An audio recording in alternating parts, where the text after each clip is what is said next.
What's up, everybody? Welcome back to Where the Locals Skate. I am your host, once again, OG Skate Show. And today, my next guest is my friend, Mr. Kris Valdez. How you doing, dude? Doing well, thank you. Doing well. Thanks for having me. I'm glad you're here, man. Yeah. Now, the first question I ask everybody, once again, is going to be, what city are you repping? La Habra. La Habra? Is that where you grew up? Kind of. Kind of? I moved around as a kid. All right. But that was mostly where you picked up the skateboarding was La Habra. Well, Let's get into it. All right. I guess that's a good way to get into it. Yeah. So I really grew up in L.A., Mm-hmm. like Huntington Park, Maywood area. Ooh, ghetto. Yeah. I know Maywood. Hold on. Sorry. Yeah. Sorry, Maywood. Yeah. and then I moved to Texas for a little while. Oh. Yeah. Mm-hmm. And so I'll give you the abbreviated version, but I lived there for a little bit, a couple times actually, and that's actually when I really started skating. Texas. Yeah. Cool. Yeah, and then made friends there. Went to junior high, came back, and then lived in La Habra and went to high school at La Habra High, and Now, made friends there. And was the La Habra skate park even built back then, or no? not even then, huh? Mm-hmm. Yeah, No. that came later. Yeah, that came later. Yeah. So basically, growing up a street skater, not even a park skater. Oh yeah, all street. All street. Yeah. That's Yeah. This is old school to everybody. Yeah. Although, like back then, when I had started skating, you know, the idols of the time, right, were Christian Hosoi, Tony Hawk, Of course. all the ramp guys. all the vert skaters, like Right. they had they were in the spotlight, Right. and then, Yeah. you know, street skating was still new at the time, and it wasn't getting all the same kind of attention that vert skating was getting. Of course. And how long ago was this at? What year would you say this is at? Oh man, I started skating in probably 1987-ish, 88. Okay. I was a little kid. And I call myself OG. Jesus. Let's go. But like, I mean, you know, I Yeah. was riding a skateboard, but I wasn't doing, you know, tricks and stuff. Right. Not until a little bit later. Right. That's when everything started kind of blowing up once. Well, for me, of course, I didn't start until probably in the 90s, but Mm-hmm. once I saw virtual reality, it was like kind of, Yeah. it was already pumping out there. Yeah. For me, the first skate videos that I was exposed to were like the Bones Brigade videos. So, Mhm. like search for Animal Chin. Yeah, And, exactly what I was going to say. And it was Public Domain. Okay. I Yeah. think was the other one that was really popular at the time, and then Hot Batch, and like the PAL videos were a big deal, and the Santa Cruz videos were a big deal, and then H Street came out, and that was just like that was the game changer. That was a When game changer. When the H Street videos came out, Because those kids back in the day, everybody in that video, it looked like they were doing like vert tricks, but off of like park benches and like, you know, they're doing the early grabs and yeah, it was like, rad. Yeah, watching like Matt Hensley's part in a lot of those videos was a big deal, you know, and then Rubbish Heap came out. Rubbish Heap. Yeah, I really liked those videos a lot. They were Inspirational. inspirational, yeah, for sure, yeah. So after that, and then you started picking up the skateboard, then hitting the streets, and who was like the crew that you would go out with? So when I lived in El Paso, Texas, I had some friends there, and we were, so at the time, like H Street Videos, Mhm. World Industries, Rubbish Heap, and those were like, you know, those were the videos to watch. Then you'd get all pumped up on that, right? And then try to hit the streets and try to do what those guys are doing, and you know, it was fun. Kind of had a small crew there that I actually still talk to those guys once in a while. That's rad. Yeah, it's really cool. Leave it up to skateboarding where you make lifelong friends, man. Yeah. I'm hoping we can talk about that a little bit too, because I think that's a I don't want to say unique thing to skateboarding, but I definitely see that more in skateboarding than anything else. And, right. The connection that people have is just because of the four wheels and a piece of wood is just amazing. It is. Yeah. That's how we all met here. Right. Pretty much is just sure. because of a damn skateboard. So a little toy that people would sell you know, in Toys R Us at one time, but now it's a whole culture. It's a whole lifestyle. Yeah. Yeah. But yeah, when I moved here to La Habra, I met some really good friends, and still friends with all those guys, and yeah, that was a solid crew for sure. We all skated every day for hours. I don't even know how we did it. Like looking back now, it's crazy. Yeah. Like we had our spots, and it was. And then back then, it wasn't like you can call each other on a cell phone. It was more like you just either you're at the spot and everybody would be there, or if you weren't there, you would find out something happened and you missed out. You know what I mean? Yeah. And so that's why we had to be at the scene all the time, because we had like the FOMO, you know, fear of missing out. You know? Yeah, exactly. You know what I mean? So this, you kind of already jumped on it, but what was the spot that was your favorite spot to go to? Oof, that's a tough one. I mean, I'm sure the streets were just filled with this gold back then. Yeah, yes and no, right? So, it was definitely tough. Like you had to get good at knowing what you could do, and you knew you only had so much time before security would kick you out. Usually all these places are a bust, right? Right. And back then, you'd get that was the whole. You'd get arrested for skateboarding. You know, as crazy as that's what kind of drew me to the skateboard, is because the whole hearing about, we got chased by security. Right. Cops gave us a ticket. Like, well, I didn't like that part, but you know. Yeah. But it was so like illegal almost. It was. And it felt, but it was like you couldn't take it away from us either. Right. Yeah. You know? Yeah. So it's a little bit of rebellion. It's a little bit of like, it's part of the thrill. And then at the time, like I was saying before with another friend of mine, that, you know, skateboarding wasn't always something that the parents enjoyed you doing. They would rather have you in school or, you know, playing sports or something different. But, you know, like this was like, we felt like hooligans. We felt like mischief, but we knew we were doing something that we loved. It's awesome. Yeah, there's a lot of camaraderie, and like, you know, you're building relationships that last a long time, and sometimes a lifetime. And for sure.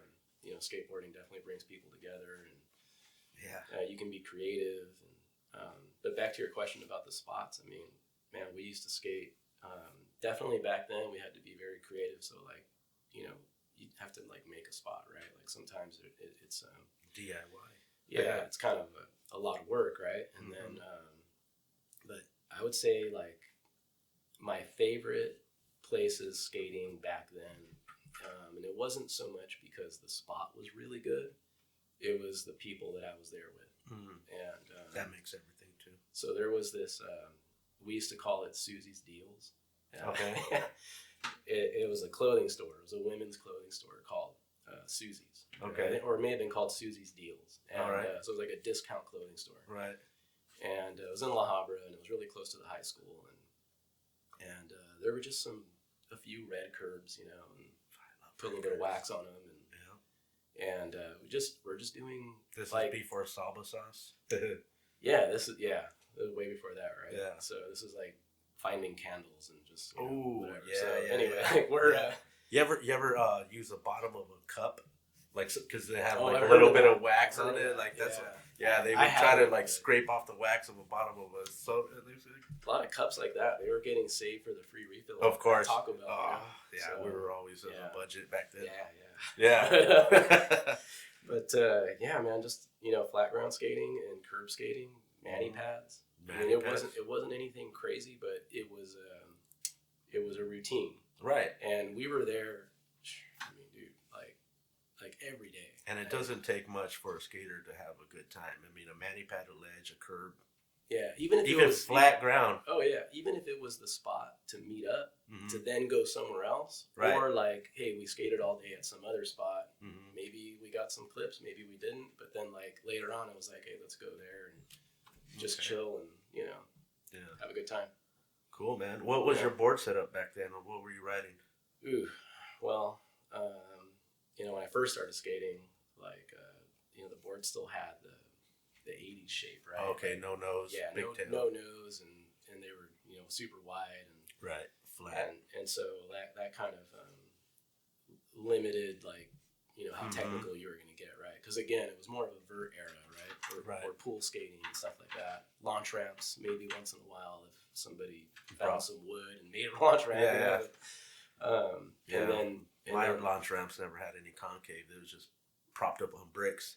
Yeah, right. I think like a kicker. Yeah, pretty much. Yeah. But like, I would say like when I started taking skateboarding much more serious, like the board shapes were, your typical 90s, like popsicle sticks were coming out. And we were riding really small boards back then. I would say like 7.5. Like 7.5. 7.5. Yeah, 7.5, 7.6. Then 7.75s came out a little bit later. I think when I started was 7.75. I 8s were like what? You're writing that when it came out? But I was a big boy, so I had to get an 8.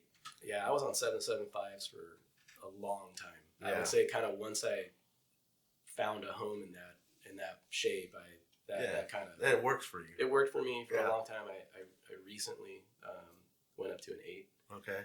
And which I know we talked about recently at the skate park.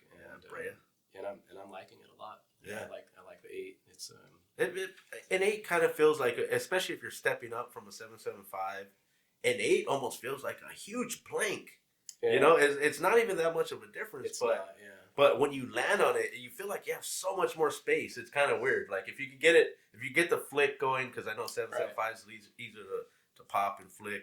Yeah. But once you get that rotation down, you're gonna be like, oh, there's so much foot placement now. All of a sudden, you know, it's just like you got to work. Kind of weird. You got to work a little more for the flips, but I mean, not really. Like I think some of it's mental, but a lot of it is mental. Some of it's the trucks too, right? So could be. You just gotta find what works for you. And recently, I've been playing around with a bunch of different things. I've gone from Venture, Destructo, Tensor. Now I'm riding Indies. So, I mean, I found a favorite in almost all of those trucks in a way. Okay. But they all do something different, But I kind of wish I would have rode more trucks, like testing them out on a regular. Yeah, that was kind of a, I don't know, creature of habit, I guess, is however they say it. What about wheels? Do you remember the small wheels back in the day? Yeah, it was crazy. They were super tight. Yeah, like ridiculously small. Right. And looked like rubber bands around the bearings. Mm-hmm. Straight up. Yeah. Yeah. Do you remember a brand that you would rock that would make them? I think we rocked Plan Bs. Dude, I don't know. Wheels back then, they were that small. Back then, I rode Spitfires a lot. Spitfires? Mm-hmm. Yeah. And they were really tiny. But everybody had small wheels. I think I rolled my wheels from 52s to like 43s one time because I was broke. Did you ever do that? But back in the day, I think they were like starting in the 40s. Oh, yeah. Well, yeah, of course. Yeah, back in the day, they would sell them at like 49, 45s. It was like, it was almost like, what am I paying for? Right. You didn't even get enough rubber on the damn thing. You're pushing a lot. Right. Any flow or sponsors growing up? Yeah. Yeah, for sure. I think my first real sponsor was I was getting like discounts from shops at first, to kind of help out, like because I think they knew I was in there a lot, right? In the skate shops, and so when I was in Texas, I was going to this place called Skate City, and Skate City. That sounds familiar. I think they're still around, aren't they? They might. They might be. I think they are. They were cool people, cool shop, and I think they saw like, hey, this kid's coming in a lot, and I was always like needing something. Right. They'd hook you up and then low on money, and they would help me out. So that was without even showing them any footy or nothing like that. Just kind of hook you up. We were all skating, so like I was skating with the employees that worked there that were older than me, and they were really good, and I think like they saw like potential. Maybe, hey, this kid's trying, and maybe they saw something, so they helped me out a little bit. And then when I moved back to California, I was going to hot skates a lot, and they were like a bunch of pros were riding for hot skates and stuff too, and they were kind of a big deal back then, and so I was getting flowed a little bit by them, and that was really cool. I think John was the owner, super nice guy. And what city was that? La Habra? No, that was in Yorba Linda. Yorba Linda? And then they had a shop in Orange, in the Orange Circle. Oh, okay. And Yeah, so that was a sponsor, and then after that, my first board sponsor was Milk. Milk. Yeah, MSG. Yeah. Milk skateboard goods. Yeah. Jeez, you guys better do your history if you want to know some stuff. Yeah, and that was before like all the other I don't even. Milk is back in the day. Milk, yeah. So Milk was before color and all that. It was around that time. Around the same time. It was that era. Yeah. Okay. So Milk was. I know Christian Hosoi was involved in it for a bit. Ron Chapman. Okay. So who was on World Industries before that. Mm-hmm. And. Ron Chapman, Ron Resurrection. No, Ron Chapman is different. Yeah. Different. Oh, okay. Yeah, okay. Yeah. All right. Yeah. Although, Ron Rez is another homie that still skates. Right. But yeah. So that was my first board sponsor, and then that was probably 94. Okay. 94-ish. See, that's when I kind of just was barely getting on the board in 93. Yeah. Okay. All right. Yeah. And I was back then, so like. How old were you at this time? Oh man, I was 15, 16. Getting shot flow. And then we got somebody laughing in the background. Yeah, we got something going on back there. It's all good. Yeah, it's all right. We can keep going. Yeah. But so back then we were all like just trying to just stack clips, as much as we could. So we were filming a lot. What were you filming on? Like a dude, it was high 8. Yeah, so Paul Luna. Shout out Paul. Shout out to Paul for sure. And he was like, I would say the first of our. Well, let me back up. There was this dude Justin that had a video camera. He was like the first guy within our group that you could depend on to have a camera and like be there to get video footage. Right. So that was huge. Thankfully, that was huge because back huge. then, I mean, like everyone like me, deal. I didn't want to stop skating. I didn't want to pick up a camera. Well, even just to get a camera was a big deal. They were expensive and bulky. And to travel. Yeah. So like filming was not easy. And usually it was somebody's parents. Right. And they would be pissed if something happened to it. And I think that might have been the case with him. And then Paul really got into filming. And so he's got a lot of great photos of the homies and stuff. Like good photos of Jonas and stuff. Yeah, he was really good at that. Like, thankfully, we had somebody like him to archive and document all this stuff because it's important. It is important. Now that you look back at nowadays, you're like, wow, we're really doing something back then too, and then making it count too in a way. Because his photos did end up in magazines, wouldn't they, or no? I can't remember. My memory's really foggy with that. Oh, okay. I was honestly like. But he has great photos though. Yeah, he does. He does. Yeah, back then, and he was, so he was skating for Blockhead. I guess just to touch on that for a minute there, and that was his first like pro sponsor, and so he was a busy skateboarder, but he still took the time to like, hey, like let's get clips of if somebody's like you could tell like, hey, this person's gonna land this soon or whatever, like let's get a video. And so he was really good at that. Yeah, that's cool, man. So let's fast forward a little bit. You're getting a little bit of flow and stuff like that, which is cool. Yeah. How long did that last for? And then did you ever have like a hiatus in skating after that, or no? I did. Yeah. So after Milk, I was sponsored. It was kind of weird. So Milk kind of started to I guess they were kind of going out of business. I'm not really sure at the time, right? I was so young that I didn't really know about that side of it. Right. I was just concentrating on the skateboarding, but exactly. So wasn't really getting boards anymore. But I picked up some other sponsors. I skated for Ambiguous Clothing. Okay.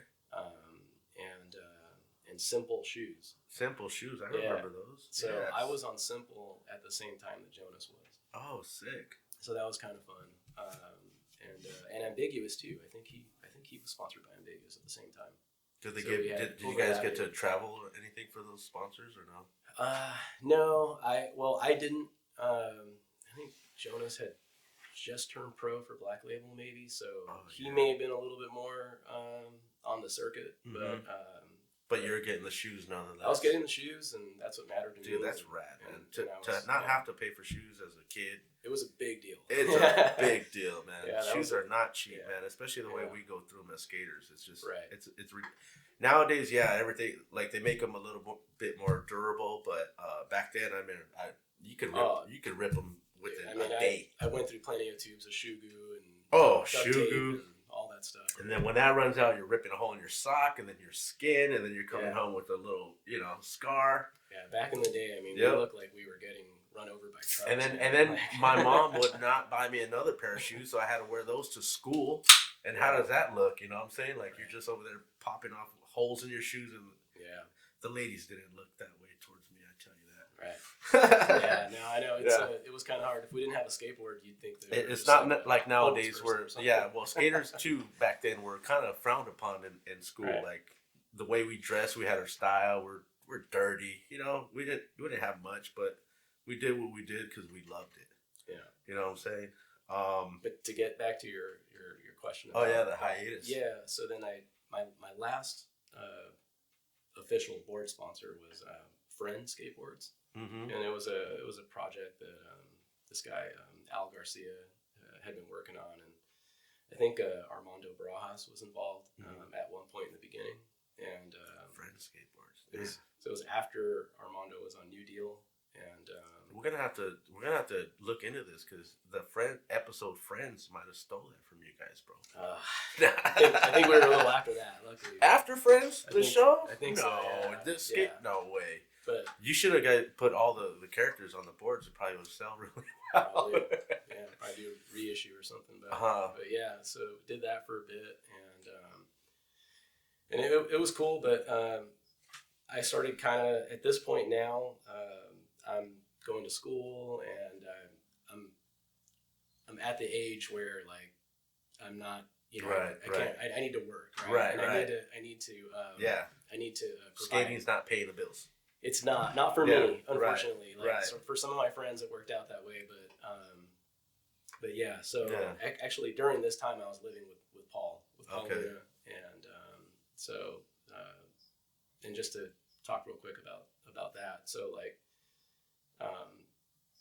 I felt like I was really lucky to kind of grow up in an era where I could skate with those guys and be friends with them, and skate house. Yeah, and to be around, Jonas and Jeremy and Paul and a bunch of other people I'm probably forgetting right now. I'm sorry about that, but yeah, it was definitely a cool era to be involved in skateboarding. And for sure, man. This is prime times. And really learn a lot too, because they were all really just at the top of their game, and so it's like to go skate and then kind of feed off of that and get ideas and things. And then of course, cool. To me, if you skate with better people, you get better. At least it might not happen, but at least you're gonna be more stoked to trying different things. Like for you're sure, really gonna step up your game. Yeah. Like the first time, Jeremy, pointed his camera at me, I was like, "Oh, are you serious? Like he's really gonna get it?" You felt like the pressure was on. Oh, but I landed the trick first try, heel flip at Habra, and he was like, "Oh, first try," and I go, the pressure was on. I'm not gonna make you film me 20 times. Like this is my opportunity. I'm taking it. And luckily I landed it, and then I got the front shovey right next after that. So a hiatus, right? Yeah. So that last sponsor I had, we were filming, and things were good, but small company, and we never came out with a video, at least not while I was skating with them.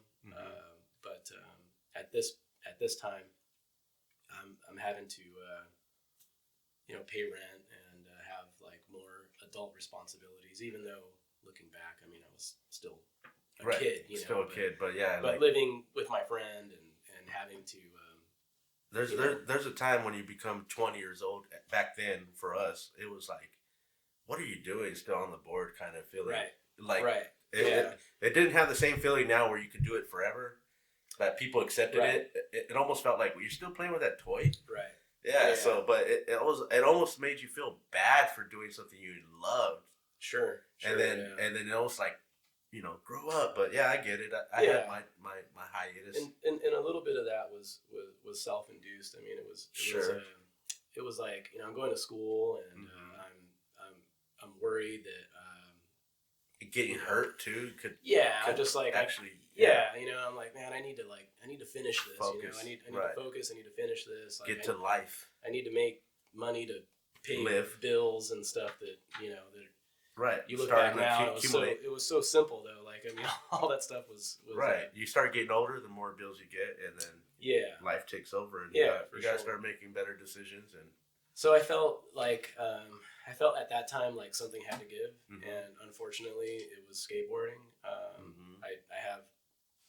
I guess I don't know. I kind of have mixed feelings about it because looking back, I probably didn't really have to totally quit skating. But a lot of us look like that. Look back that way. I don't want to use the word regret because I feel like everything happens for a reason. Exactly. We can't look back and think that what if, because sure, that'll just kill you. You know, you gotta just, we're back now and we're focused on, you know, what happens in the future. Yeah. So I took a long time away from skateboarding, and I took 10 years myself. Yeah. Over 10 years. It was that long for me. And but it was funny though because like during that time, like a lot of stuff changed in my life. I mean, I just a lot, you know, and I ended up starting a business, and like I got married and had 2 kids and all that stuff, and then family life. And then later, actually for my 40th birthday, Jeremy and Jonas and Paul got me a complete.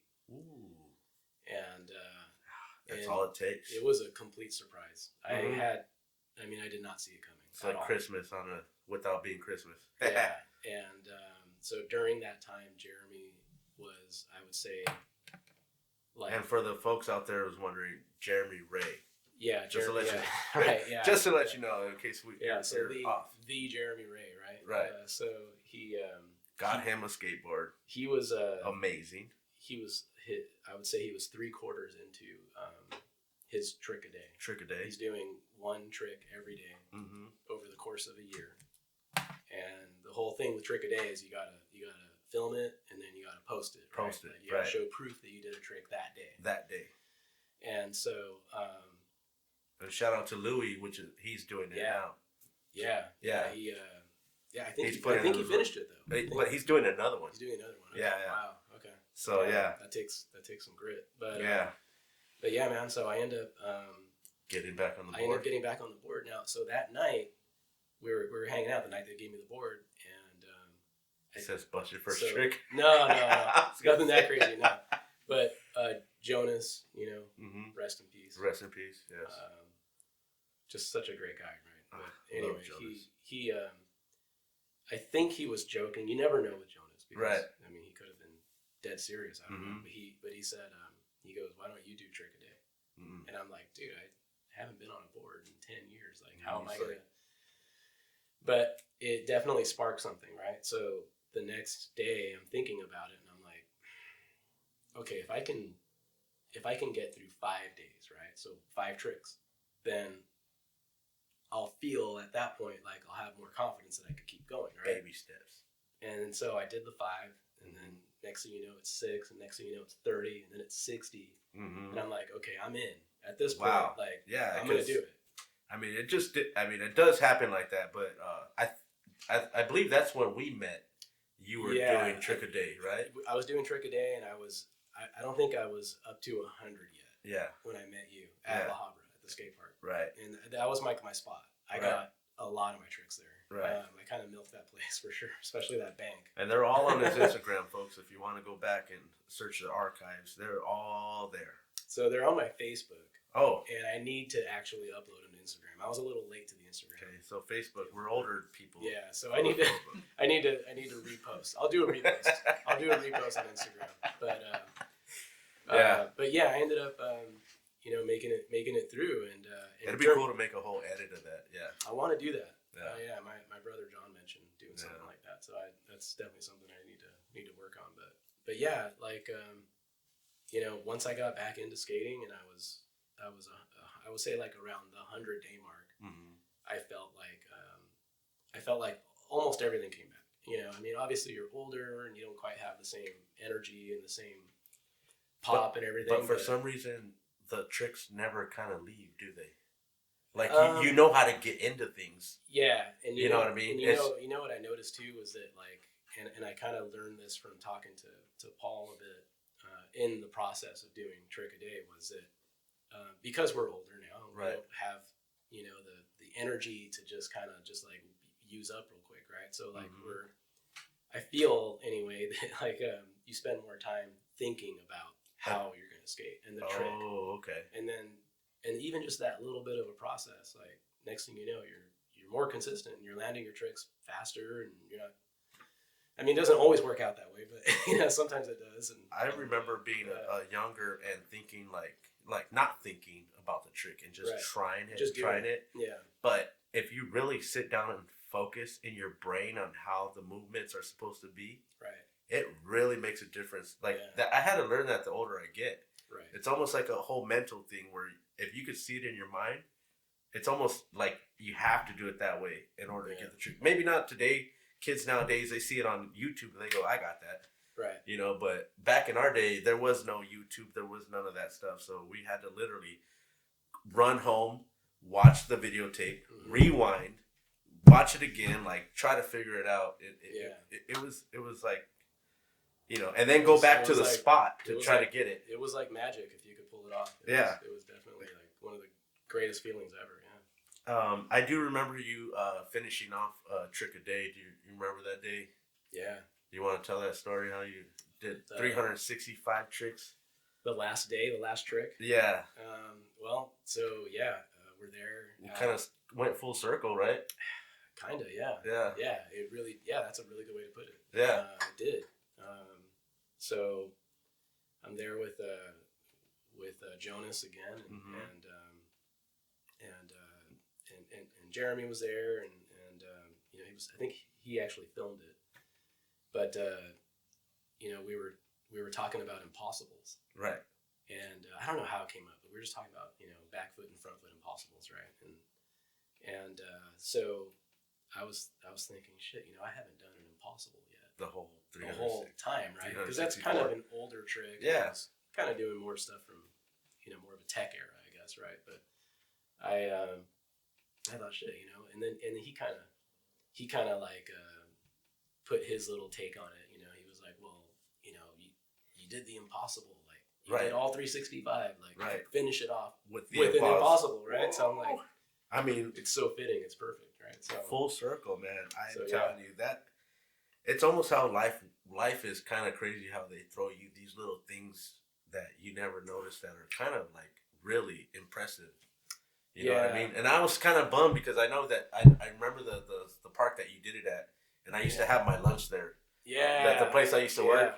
So I was like, I wish I could have been there for that, but it's all good. Like, I mean, I'm so happy that you actually completed that whole journey. Yeah. I'm sure it takes a toll on the body. It takes a toll on the lifestyle. I mean, to have to get out and actually do it, not stack fucking clips. Right. And pretend that you've done it every day. Get your ass on the board every day and do a different trick. Doesn't matter if it's a kickflip in the driveway or a kickflip down some stairs. Those are two different tricks. You know what I'm saying? Right. So, but I learned from this man here, don't do shove-its. Don't do anything until you're so tired and you cannot do anything that day. Save those little booty tricks for those days. Get out of jail free card. Yeah, it's kind of like a get out of jail free card. I like the way you put that one. Yeah, I started learning that about halfway through. I'm like, all right, I better save the easy ones. Save some of those. Yeah, because normally I would have got all the easy ones done first. Like I'm on 15 tricks. What, bitch? And then next thing you know, I'm like, what do I do now? Well, I have one. I'll share a quick story because I know we're kind of going on and on, but I'll show a quick story about Trick a Day and some of the obstacles that I had. With it. So, because during that time I was traveling for work, which was another whole thing that was pretty crazy. So we haven't even got into that yet. So I'm driving the truck and and I'm watching the clock, you know, and I'm like, and there's no rules except for the rules that you kind of make for yourself, right? So I'm like, okay, I got an hour before midnight, right? Jeez. And I'm just like, and I got to stop anyway because I had been driving a long time, and I'm up somewhere near like Sacramento area, and I'm just like, all right, like there's gonna be a curb or something, like I'm just gonna have to figure this out quick, right? And I'm talking like, you know, like you take your phone in like a cup and you prop your phone on, like, you know what I mean? Like that's what you got to work with. It's nighttime. So I get to the spot, and I'm like, at this point, by the time I'm parked and got my board out and everything, it's like the clock's ticking, right? It's 11 because or something. You want to do it every day. I want to do it every day. I want to stick to that every day, right? Mm-hmm. So I'm like, it just came to me. I'm like, all right, like and it's like some of these tricks are pretty lame, right? Some of them I have some good ones, but some of them were just kind of like you could tell, like, hey, he just had to do something.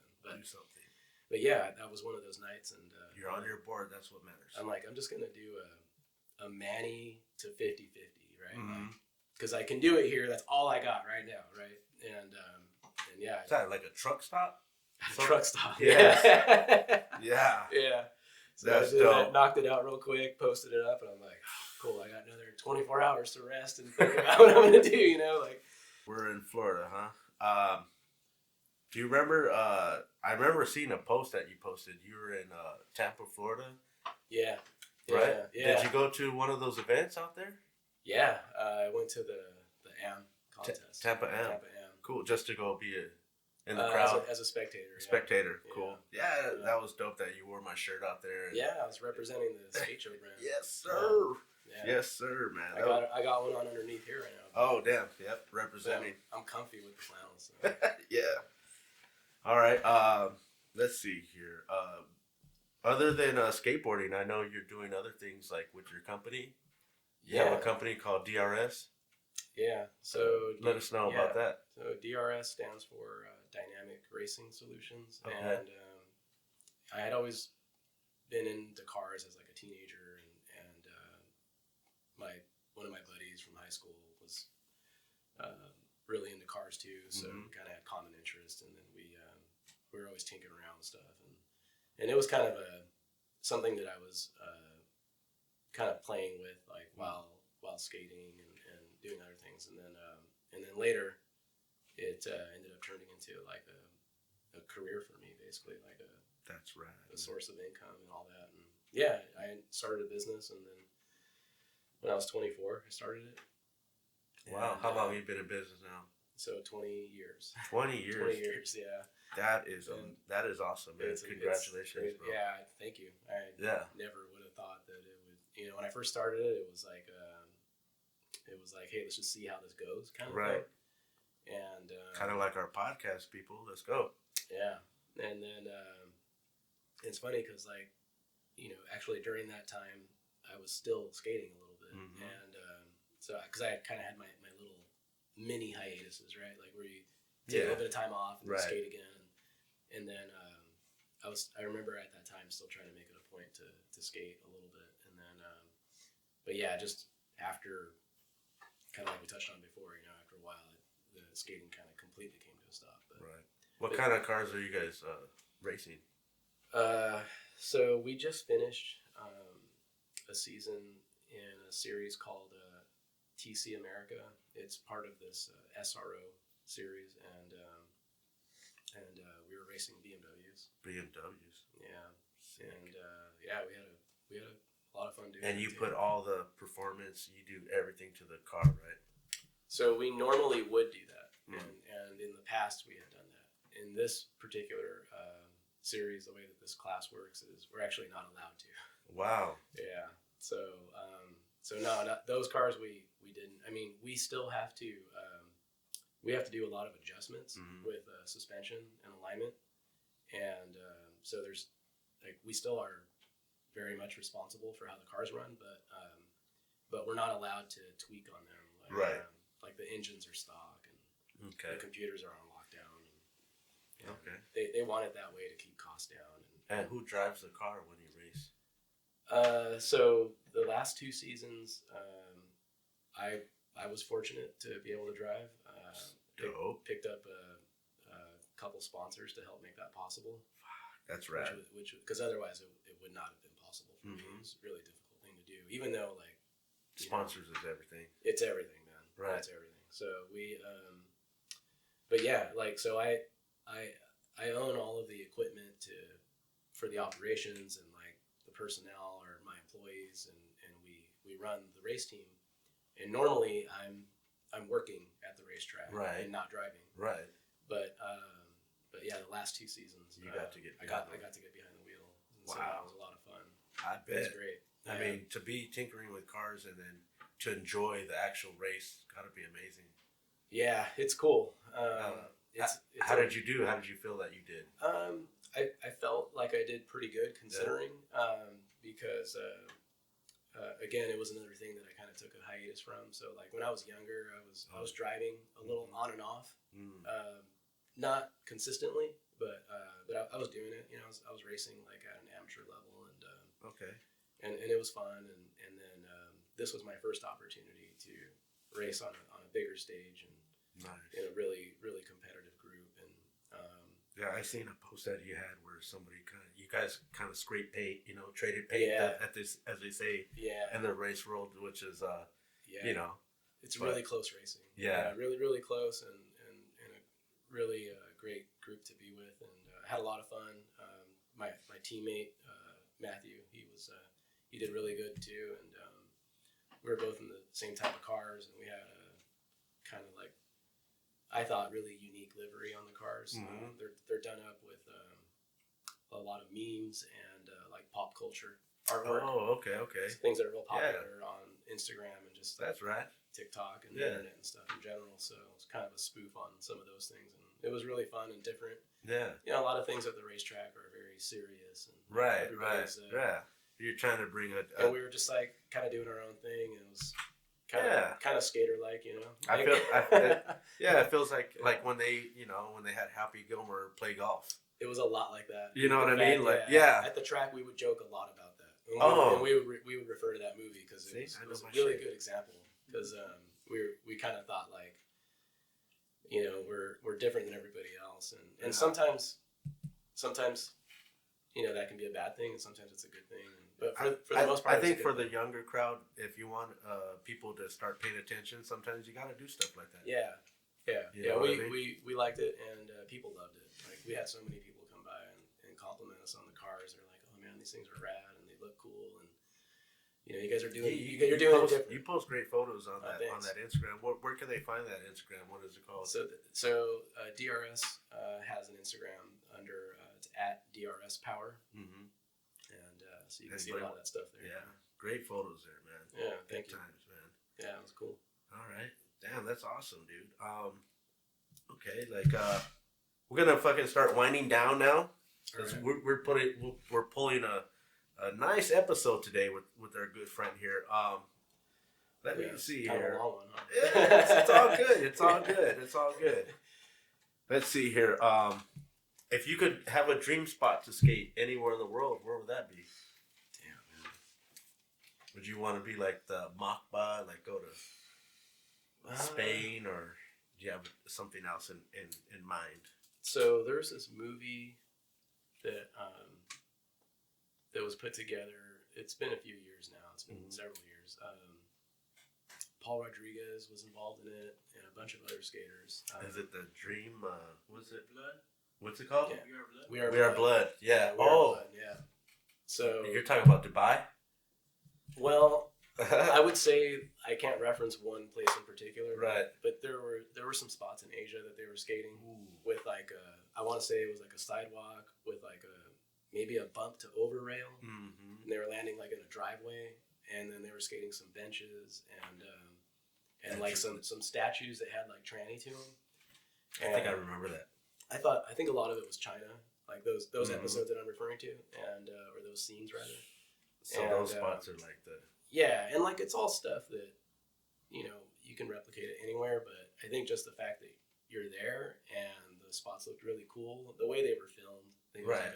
Ty Evans, wow, and so everything. It just looked like it just looked like, man, like almost unreal, like that it was that good, But yeah, probably somewhere over there. Somewhere there. Yeah, that would be a lot of fun. And and final question, I always throw out like a little curveball to you. Okay. If you could have dinner with a celebrity, do you have anybody in mind? Damn, dinner with a celebrity. Celebrity could be anybody. I love the thinkers. I love them. Man, that's a tough one. And careful, the wife might be watching. No, I'm just kidding. Mine would have been Marissa Tomei back in the day, but my lady probably wouldn't be happy with that. Yeah. So if I could have dinner with a celebrity, my guess for me, I didn't even think about it really.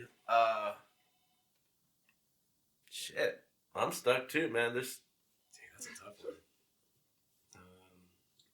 I would say maybe just off the top of the dome, I would like to meet Leonardo DiCaprio. Really? He seems like a cool dude. Go on a yacht or something with him. You know, I don't know why this just came to mind. I mean, maybe because all the years of just seeing him there at Laker games on TV, you can see him. Jack Nicholson. Jack Nicholson. I feel like that would be a good one. Well, I'm gonna write that down because that was a good one. Yep. So. Yes, sir. Jack Nicholson, man, and maybe you can have dinner and a Laker game. Sit courtside. That's what I'm thinking. Yeah. That's amazing. I might be able to pull that off. That's amazing. Well, I want to thank you for joining us today, Chris, and it's been amazing, bro. Your story is amazing. Thank you. These are the type of things that I want to get to know about the skaters that are, I don't want to just see clips all the time. I want to get to know the person on top of the skateboard as well. So if you like this episode, make sure to like and subscribe. Tell a friend. If you have somebody that you want to see on this show, make sure to let us know in the comments. I want to give a big shout out to my team, everybody here, Peralta, Listo. We got guests in the house, of course. They're all having a good time. And I want to thank you all, and make sure and share this out to people. Let them know what we're doing here and what we're about. We're all about giving everybody a spot to shine. Tune in till next time. Peace.